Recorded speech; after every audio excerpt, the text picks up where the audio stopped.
Bismillahirrahmanirrahim. Assalamualaikum warahmatullahi wabarakatuh. Memahami qada dan qadar. Qada dan qadar adalah rukun iman yang keenam.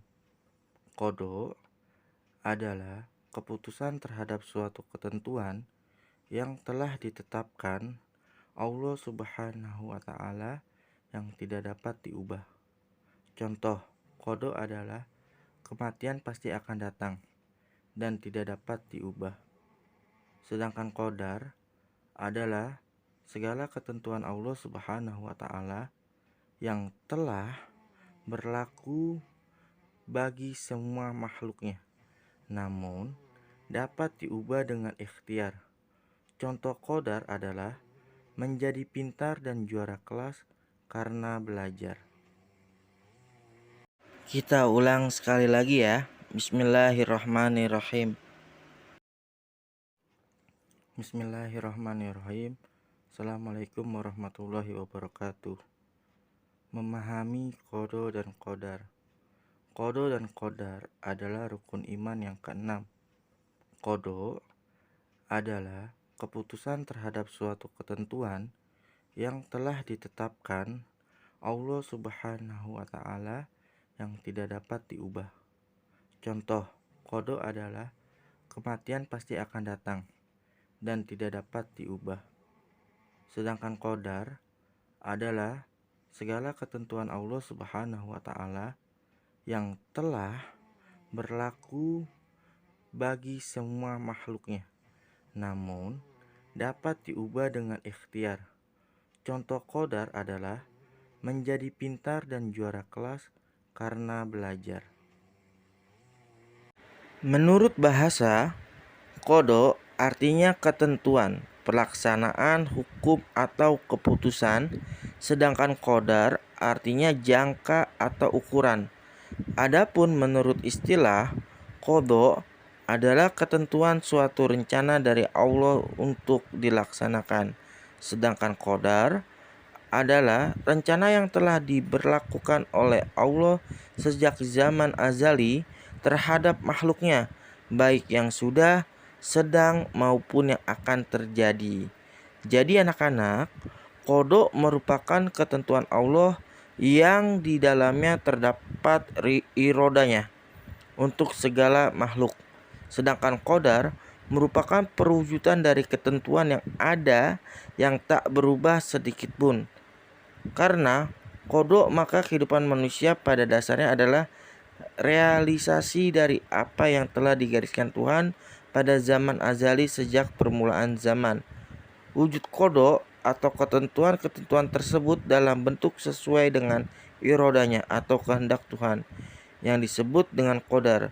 Gabungan antara qada dan qadar itu disebut dengan takdir. Iman kepada takdir yaitu percaya bahwa segala ketentuan baik dan buruk datangnya dari Allah Subhanahu wa Ta'ala. Takdir Allah Subhanahu wa Ta'ala tidak terbatas pada manusia saja, tetapi berlaku atas makhluknya yang lain.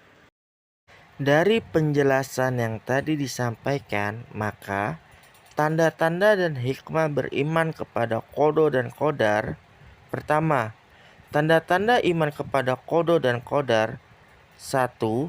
Menyadari tidak tahu apa yang menimpa dirinya, maka manusia wajib ikhtiar dan tawakal. 2. Menyadari segala sesuatu yang ada di bumi berasal dari Allah dan akan kembali kepada Allah. 3.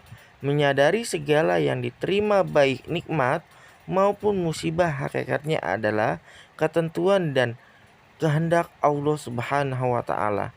4. Selalu berikhtiar dan tawakal meraih kesuksesan hidup. 5. Bersikap berani dan bertanggung jawab. 6. Mawas diri dan tidak takabur. Sedangkan hikmah iman kepada qada dan qadar: 1.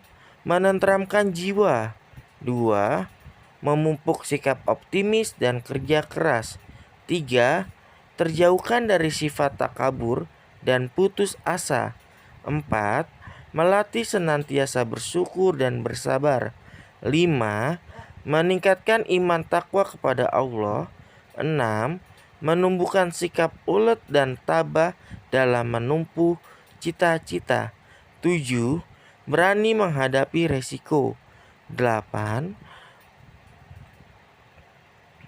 Menumbuhkan sikap sabar, tawakal, qanaah, dan optimis. 9.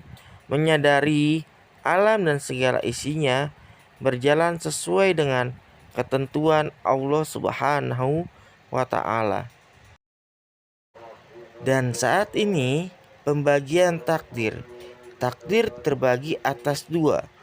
Ada yang dinamakan takdir mu'allaq dan ada yang dinamakan takdir mubram. Takdir mu'allaq ialah terkait dengan usaha manusia, bisa diperjuangkan.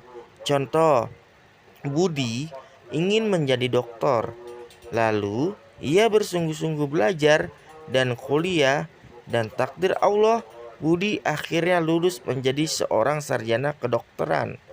Sedangkan mubram tidak dapat diusahakan oleh manusia, sudah ditetapkan oleh Allah Subhanahu wa Ta'ala. Contoh, seseorang terlahir menjadi bangsa Cina, Indonesia, suku Jawa, Sunda, dan lain sebagainya. Yang sudah ditetapkan Allah tidak bisa dapat dirubah. Kita kuatkan lagi ya hikmah iman kepada qada dan qadar. Pertama, melatih diri kita untuk banyak bersyukur dan bersabar. Kedua, menjauhkan diri dari sifat sombong dan putus asa. Ketiga, memupuk sifat optimis dan giat bekerja. Keempat, menenangkan jiwa. Kelima, meningkatkan iman kita kepada Allah Subhanahu wa Ta'ala. Keenam, menumbuhkan jiwa pemberani. Ketujuh, seimbang antara ikhtiar, doa, dan tawakal. Jadi, rukun iman yang keenam ialah percaya kepada qada dan qadar. Makanya kita sebagai umat Islam harus benar mempelajari ilmu syariat agama supaya kita dapat meyakini seluruh rukun iman yang 6 tersebut.